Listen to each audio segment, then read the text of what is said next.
Most founders running Meta ads are being lied to. You're told that to scale on Meta, you need to test more creatives. So you hire a UGC agency, you pump out 20 videos a month, and you pray that one of them hits. But have you noticed that even when you find a winner, it dies in 3 weeks, and you have no idea how to recreate it? You think that you've got a creative fatigue problem, that you think that you need a better editor or a more famous creator. It's all BS. The reason that you're plateauing at 100k, 250k, or 500k a month isn't that your ads are bad, it's that you're testing ads when you should be testing customers. My name's Adam Taylor, I'm the founder of Media Engineered. Last month alone, my team managed over $3 million in Meta spend. We've scaled brands from 90k to $2 million a month in under a year. Now, I've analysed over 10,000 ads, not to see just what hook worked, but to see which human desires were being triggered. A lot of agencies and your team members and freelancers are order takers. So you tell them what to make, they make it, and you check how it works. We're operators, we build systems, and that's what we want to walk you through today. So in the next 15 minutes, I'm going to show you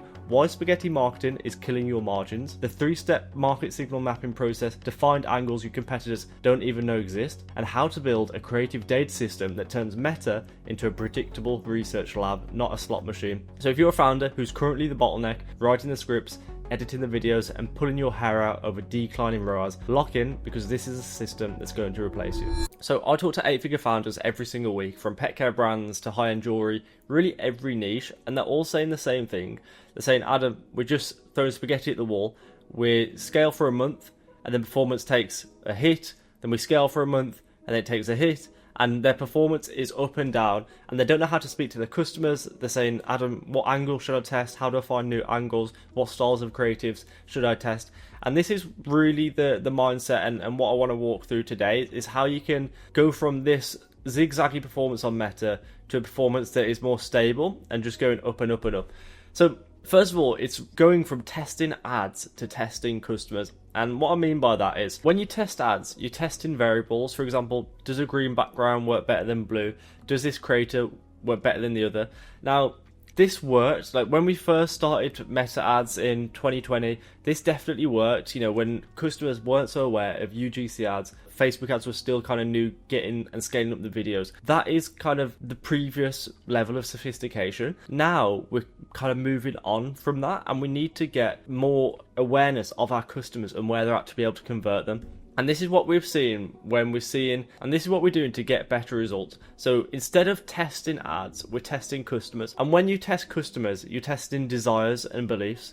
So does this person buy because they're embarrassed by their dog smell, or because they're frustrated with vet bills? Do they buy this ring because it looks cool, or because they want to belong like a specific tribe? Jack Daniels F-16 pilot specific ring. I'm just breaking that down because if you don't know why they bought, you can't scale. You're just a lucky gambler and you're guessing. So let's get into pillar 1, how to start guessing. Now, the reason that I ran over that very quickly is because if you don't know why they bought, you can't scale. You're just a lucky gambler. So first of all, we want to get into pillar 1, which is how you can stop guessing and start actually mapping out these ideas. So you cannot brainstorm your way to a $1 million per month angle. You have to mine it.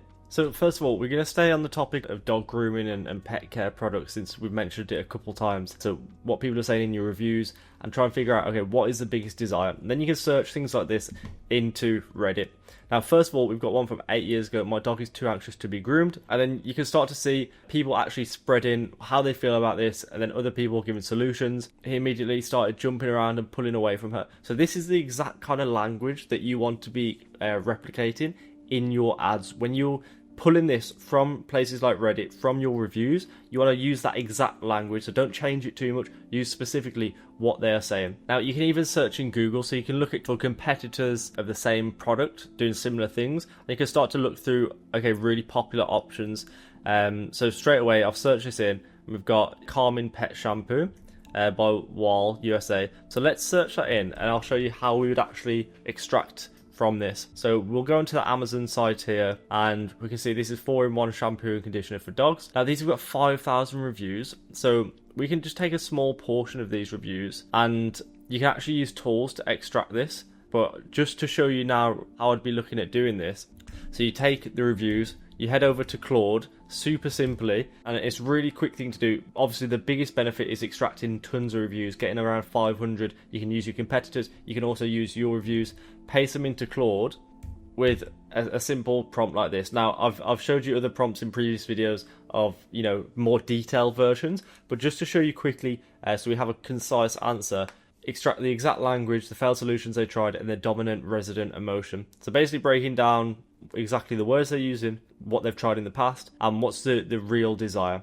So we've got positive pain relief, describing the product, disappointment. So you can also talk about previous failed solutions here as well. So they tried so many different reviews. One of the better pet shampoos I've tried for sensitive skin and bath anxiety. So that really aligns with, okay, exactly what we saw. So you can see here, the emotion isn't excitement. It's quiet satisfaction of finding something that actually works after dealing with irritated skin, residue buildup, and overpowering scents. So when you're writing these ads, it's not something to be super excited about.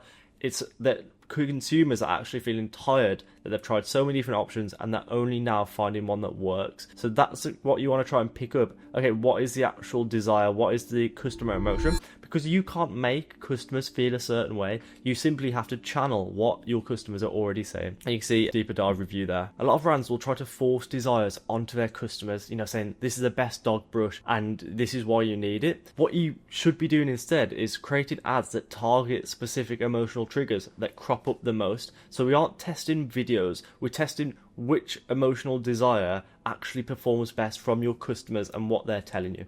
Now, once you know the main personas and desires, you need to understand, okay, what are you currently doing in the ad account? So look at your frequency. If you've got a frequency in the ad account and it's, you know, between 1 and 2, a lot of your ads will be higher in the funnel. If you've got a frequency of 2 to 3, then it's going to be more middle of the funnel. If your frequency is above 3, you know, 4 plus, definitely your ad account is very bottom of funnel. So look at your frequency in the ad account and try and analyze, okay, what do my ads look like? A lot of people's ads will look the same. So they'll all be bottom of funnel ads. You'll have product demos, short form videos, ads with just music on. That is bottom of funnel style content. Now, other people will be doing a lot of talking head testimonials, showing a lot of previous failed solutions, and they'll be sitting at a kind of middle of the range frequency. Obviously they're middle of funnel. You have other people who have super low frequency, around 1, below 1 even in some instances, and they're just doing top of funnel stuff. So that means like short form ads that are going viral, organic style content that is very engaging. So you need to figure out where you are in this funnel, where your ads sit. And once you do, that determines what steps you need to take next.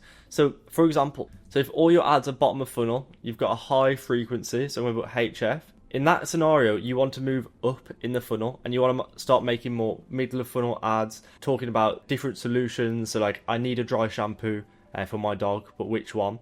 That would be bottom of funnel. Now, if all of your ads are middle of funnel, now you're in an interesting situation because you can do both. So you're going to have a medium frequency, and what that means is you can make some bottom of funnel ads. That will probably be the easiest way to improve performance. So first of all, start with the bottom of funnel ads. If you're already doing that and you feel like, okay, I've got a lot of offer ads, I've got a lot of ads talking about the solutions, and I'm actually, you know, sometimes even touching on the problems a little bit, then you need to go higher in the funnel, which will be like education. So if everything is top of funnel, which is pretty rare because top of funnel, so all your ads are, I'm going to put low frequency here, all your ads are educational, they're doing a lot of education and then they're bringing the product in later, then you need to move down in the funnel. Now, the way that we like to map it out, so we have unaware at the top of funnel, which will be educating the audience. So we have unaware, which will be educating. We have problem aware, which will be, you know, really nailing down the pain points that people are focusing on.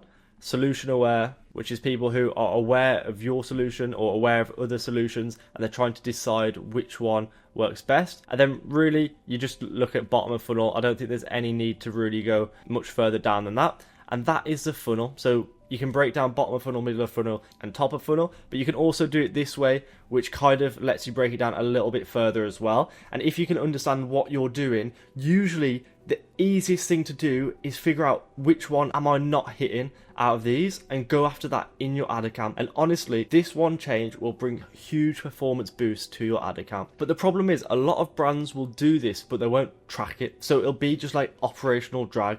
So you're making these ads, you're trying to figure figure out everything manually, looking at every single ad.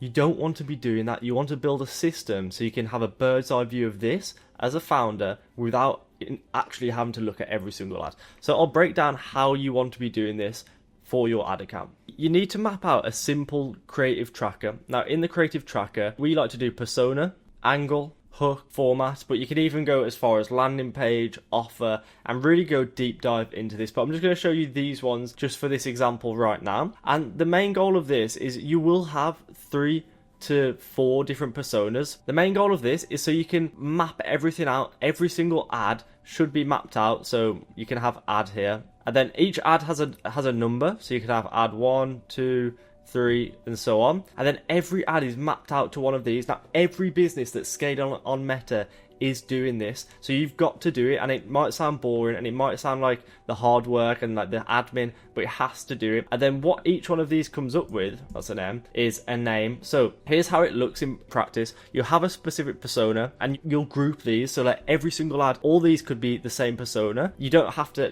make it a different ad each time. You actually want to group this so you can consolidate the data. So persona will be a different name. You'll have your angles in here, your hook in here, your format in here, and then this will come up with a specific name based on these 4 examples. So then what happens is once you actually launch the ads into the ad account, you can create leaderboards for your personas, for your angles, for your hooks, for your formats, for your landing pages, for whatever it is, so you can begin to rank ads by your winning angle. You can find out what your winning hooks are. You can find out who your best persona is without you, the founder, or your team having to watch every single ad. So you do the admin work up front and it gives you true clarity afterwards. Because a lot of brands, they'll find a winner and they'll say, great, let's try and make another video, and they'll spend an hour trying to figure out all of the components that I just ran through. We say, let's compound it. So we take our previous winning hooks, we take our previous winning formats, and we take our best persona, and we try it with a different angle, or we try it with the winning angle. When you have it all clearly mapped out, the building blocks of your ads become super clear. So you can begin compounding ads in the ad account, keep building on your winning angles, building on your winning personas. Then if you want to test new things, it's your choice. You can start to look into new personas, start to look into new angles, start to look into trying different hooks.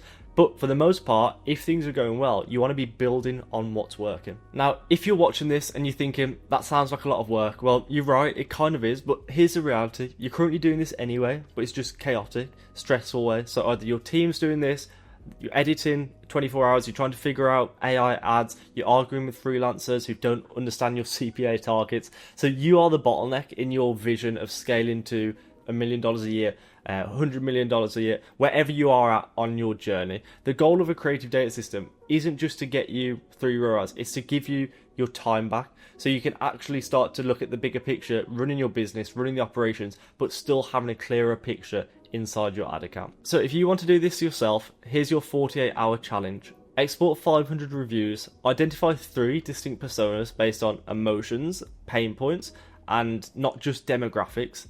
Map 3 ads for each persona, and try and figure out what ads you're doing in your ad account, and then fill a gap on what you're not currently doing, so targeting somewhere else in the funnel. And then track the results by angle, funnel stage, not just by ad name. Or if you want a team that's already generated $57 million testing these frameworks to do it for you, we'll audit your ad account, we'll show you the specific personas that you're missing, and map out exactly how we'd scale your ad creative from A to Z.